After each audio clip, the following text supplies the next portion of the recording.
Chapitre 29. Les retours.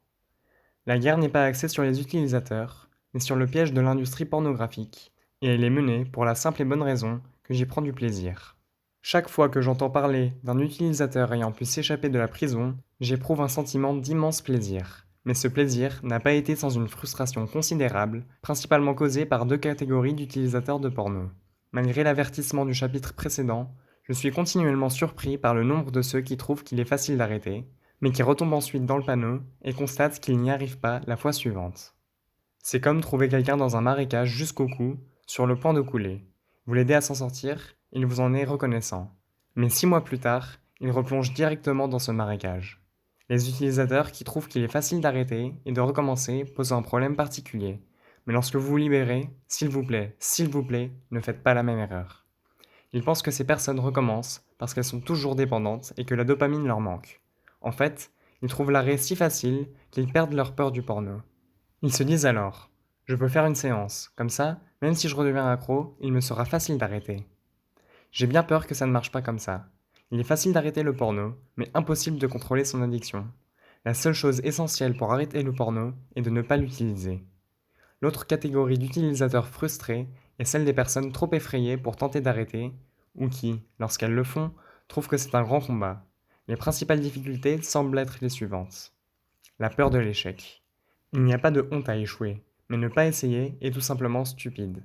Voyez les choses ainsi, vous ne vous cachez de rien. La pire chose qui puisse arriver est que vous échouiez, auquel cas vous n'êtes pas plus mal en point que maintenant. Pensez simplement à quel point il serait merveilleux de réussir. Si vous n'essayez pas, vous avez déjà garanti l'échec. La peur de la souffrance est d'être malheureux. Ne vous inquiétez pas, pensez simplement, quelle chose affreuse pourrait vous arriver si vous ne regardiez plus jamais de porno? Absolument rien. Des choses terribles arriveront si vous le faites. Relisez les notes sur le pari de Pascal. Dans tous les cas, la panique est causée par la dopamine et disparaîtra bientôt. Le plus grand gain est de se débarrasser de cette peur. Croyez-vous vraiment que les utilisateurs sont prêts à avoir des érections qui s'estompent, des performances sexuelles peu efficaces ou le plaisir illusoire que leur procure le porno? Si vous vous sentez paniqué, la respiration profonde vous aidera.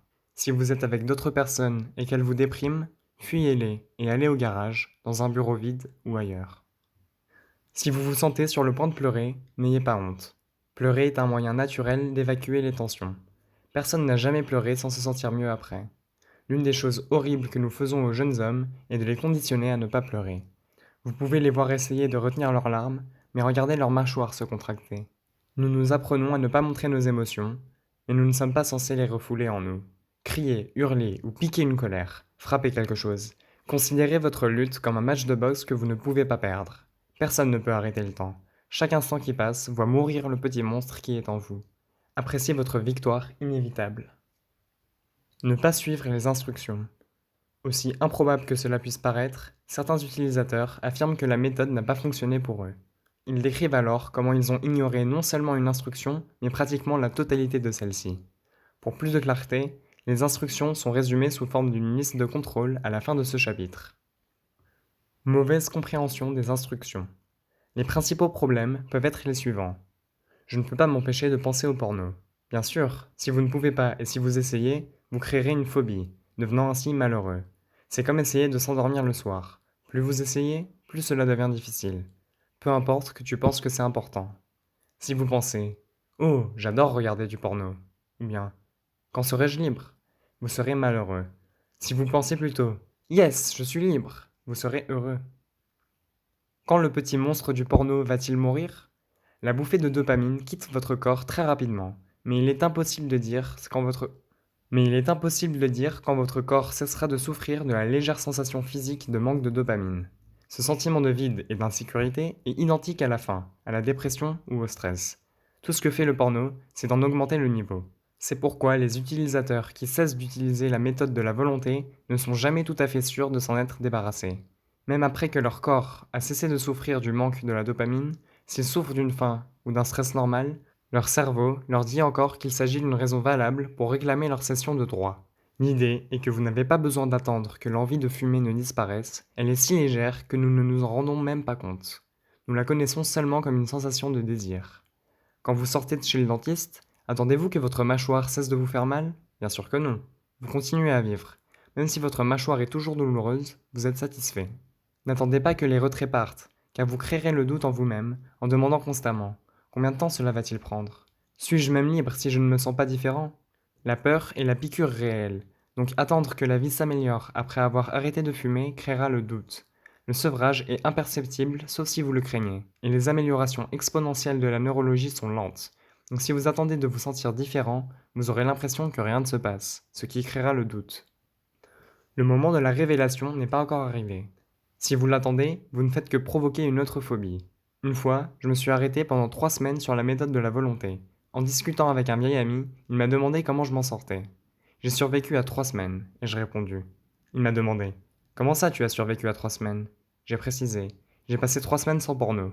Il a dit: que vas-tu faire? Survivre le reste de ta vie? Qu'est-ce que tu attends? Tu l'as fait. Tu es un non-consommateur. J'ai pensé: il a tout à fait raison. Qu'est-ce que j'attends? Malheureusement, en raison d'un manque de compréhension du piège, j'y suis vite retourné, mais le point a été noté. Vous devenez un non-utilisateur lorsque vous fermez votre navigateur. L'important est d'être un non-utilisateur heureux dès le départ. Je suis toujours en manque de porno. Alors, vous êtes vraiment stupide. Comment pouvez-vous prétendre vouloir être un non-utilisateur et ensuite dire que vous voulez du porno? C'est une contradiction. Si vous dites que vous voulez du porno, vous dites que vous voulez être un utilisateur. Les non-utilisateurs ne veulent pas visiter les sites à tubes dégoûtants. Vous savez déjà ce que vous voulez être, alors arrêtez de vous punir. J'ai choisi de ne pas vivre pleinement. Pourquoi? Tout ce que vous avez à faire, c'est d'arrêter de vous tuer et commencer à s'énergiser à la place. Vous n'avez pas besoin d'arrêter de vivre le moins du monde. C'est aussi simple que ça. Pendant les 2 prochains jours, vous aurez un léger traumatisme dans votre vie. Votre corps subira l'aggravation presque imperceptible du retrait des demandes et des revendications pour une poussée de dopamine. Maintenant, gardez ceci à l'esprit. Vous n'êtes pas plus mal en point que vous ne l'étiez. C'est ce que vous avez subi pendant toute votre vie, chaque fois que vous étiez endormi, à l'église, au supermarché ou à la bibliothèque. Cela ne semblait pas vous déranger lorsque vous étiez consommateur, et si vous n'arrêtez pas, vous continuerez à souffrir de cette détresse pour le reste de votre vie. Le porno et les orgasmes ne créent pas d'occasion, ils vous en privent. Même si votre corps est toujours en manque de dopamine, les repas et les occasions sociales sont merveilleux. La vie est merveilleuse. Allez aux événements sociaux, même s'il y a des danseuses dénudées. Rappelez-vous que ce n'est pas vous qui êtes privé, ce sont eux. Chacun d'entre eux aimerait être à votre place. Si seulement ils le savaient. Profitez d'être la prima donna et le centre d'attention. Arrêter le porno est un merveilleux sujet de conversation, en prenant un plaisir secret qu'ils ne peuvent pas avoir. Vos amis et vos pairs seront surpris de voir que vous, autrefois timide et l'air fatigué, êtes maintenant heureux et joyeux. Vous profitez de la vie dès le début. Il n'y a pas besoin d'envier les dragueurs dans les soirées, ils vous envieront, si seulement ils savaient. Je suis malheureux et irritable. Il s'agit d'une incapacité à suivre les instructions. Trouvez laquelle c'est. Certaines personnes comprennent et croient tout ce qui est écrit, mais commencent tout de même par éprouver un sentiment de malheur, comme si quelque chose de terrible était en train de se produire. Vous ne faites pas seulement ce que vous aimeriez faire, mais aussi ce que tous les utilisateurs de la planète aimeraient faire. Avec n'importe quelle méthode d'arrêt, l'ex-utilisateur essaye d'atteindre un certain état d'esprit, de sorte que chaque pensée liée à la pornographie est ponctuée de « Yes, je suis libre ». Si c'est votre objectif, pourquoi attendre? Commencez dans cet état d'esprit et ne le perdez jamais. Il n'y a pas d'alternative. J'ai eu une bonne semaine, un bon mois, 6 mois, mais je suis de retour dans cette spirale. Rappelez-vous, la peur est la piqûre elle-même. Céder à une sensation génère plus de peur, alimentant le petit monstre affaibli et réussissant à effrayer le non-consommateur en lui faisant croire qu'il est accroché pour la vie. En réalité, leur conceptualisation du lavage de cerveau n'a pas changé, mais ils ont donné de la dopamine au processus de pensée. Il s'agit par définition d'une chute en avant, mais d'un manquement aux instructions. Comprenez laquelle ci-dessous et réjouissez-vous. La checklist. Si vous suivez ces instructions, vous ne pouvez pas échouer. 1. Faites le vœu solennel de ne jamais, au grand jamais, aller sur Internet pour visiter votre harem ou de vous contenter d'images statiques ou de faire la paix avec les graphiques érotiques ou tout ce qui contient des stimuli supranormaux et tenez-vous-en à votre vœu. 2. Que ce soit bien clair dans votre esprit, il n'y a absolument rien à abandonner. Cela ne signifie pas que vous serez mieux en tant que non-PMO, vous le savez depuis le début, ni que, bien qu'il n'y ait aucune raison rationnelle de faire de la PMO, vous en sentirez un certain plaisir ou une béquille, car autrement, vous ne le feriez pas. Ce que je veux dire, c'est qu'il n'y a pas de véritable plaisir ou de béquille dans la PMO, c'est juste une illusion, comme se taper la tête contre un mur pour avoir du plaisir quand on s'arrête. 3. Il n'y a pas de PMO dépendant confirmé. Tu es juste l'un des centaines de millions de personnes qui sont tombées dans ce piège subtil. Comme les millions d'autres PMO dépendants qui ne pensaient pas pouvoir s'échapper, vous vous êtes échappé. 4. Si, à n'importe quel moment de votre vie, vous devez peser le pour et le contre de l'abstinence, la conclusion dominante sera toujours: arrête de le faire, tu es un idiot. Rien ne pourra jamais changer cela. Il en a toujours été ainsi, et il en sera toujours ainsi.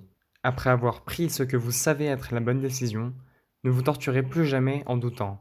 Le pari de Pascal s'applique parfaitement au PMO, avec aucune chance de perte, de fortes chances de gain et de fortes chances d'éviter les pertes.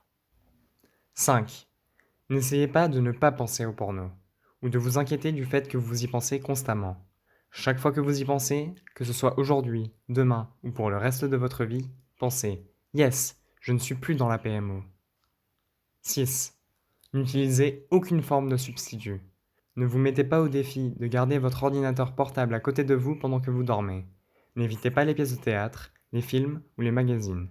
Ne changez pas votre style de vie de quelque manière que ce soit, uniquement parce que vous avez arrêté.